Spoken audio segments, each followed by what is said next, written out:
আমার বন্ধুগণ, কিয়ামতের দিন আল্লাহর সঙ্গে কথা বলার মতো কারো সাহস সামর্থ্য থাকবে না।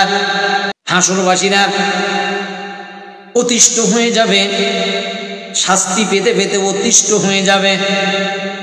তারা কষ্ট পেতে পেতে অতিষ্ঠ যখন হয়ে যাবে, আর সহ্য করতে পারবে না, ওই হাসরবাসীরা হযরত আদম সফিহুল্লাহ আলাইহিস সালাতু ওয়াস সালামের কাছে যাবেন। চ্যানেলটি সাবস্ক্রাইব করে আমাদের সঙ্গেই থাকুন। গিয়ে বলবেন, আল্লাহর পয়গম্বর আদম, আল্লাহর কাছে একটু যাও না, আমাদের জন্য সুপারিশ করো, বিচার কার্যক্রমটা শুরু হয়ে যাক। এই হাসরের ময়দানের শাস্তি আর আমাদের সহ্য হচ্ছে না। আমার ভাইরা, সূর্যটা হাত মাথার উপরে আসবে। সূর্যটা 9 থেকে 11 মুখে তাপ দেওয়া শুরু করবে। জমিনটা তামা হয়ে যাবে। অনেক পাপীদের জিহ্বাগুলো নাভিস্থল পর্যন্ত ঝুলতে থাকবে। অনেক পাপীদের জবান থেকে উচ্চারিত হবে পানি পানি। এই কঠিন মুসিবতের সময়ে মানুষ যখন আর সহ্য করতে পারবে না, 50 আলফা সানা, বিচারের দিনটা 50,000 বছর লম্বা হবে। আমার বন্ধুগণ, মানুষ আর সহ্য করতে পারবে না। তখন মানুষগুলো দিশা হারিয়ে আদম আলাইহিস সালাতু ওয়াস সালামের কাছে যাবেন। আদম নবী, একটু আল্লাহর কাছে যাও না, আল্লাহকে বলো না, সুপারিশ করো না, বিচার কাজটা শুরু হয়ে যায়। আমার ভাইরা, হযরত আদম নবী হাসরবাসীদেরকে বলবেন, না না না না না, আমি আল্লাহর কাছে যেতে পারবো না। আল্লাহর সামনে কথা বলার মতো আমার সামর্থ্য নাই, আমার শক্তি নেই, আমি কথা বলতে পারবো না। কারণ মহান আল্লাহ রব্বুল আলামিন আমাকে হাযিহি শাজারাতা ফাতাকুনা মিনাজ জালিমিন, আমাকে জান্নাতের ভিতরে যখন থাকতে দিলেন, আল্লাহ রব্বুল আলামিন আমাকে একটা গাছ দেখিয়ে দিলেন, এই গাছের নিকটে যাইও না, এই গাছের ফল খেও না।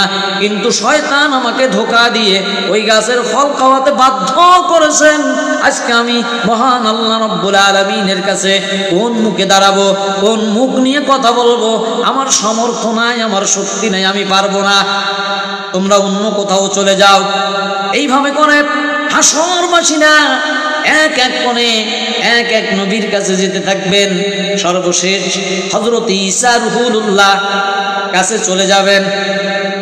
হযরত ঈসা রুহুল্লাহর কাছে গিয়ে বলবেন, আল্লাহর নবী ঈসা, আমরা আর কিয়ামতের এই কষ্ট সহ্য করতে পারছি না, আল্লাহকে গিয়ে বলুন, আল্লাহর কাছে আমাদের জন্য একটু সুপারিশ করুন, আল্লাহ যেন বিচারের কাজটা শুরু করে দেয়। আমার ভাইরা, হযরত ঈসা রুহুল্লাহ বলবেন, ও আল্লাহর বান্দারা, আমি তো পারবই না। কারণ হলো যে জমানায় আমার আল্লাহ রব্বুল আলামিন আমাকে প্রেরণ করেছিলেন, আমাকে পাঠিয়েছিলেন, ওই জমানার মানুষগুলো আমাকে আল্লাহর পুত্র বলেছিল।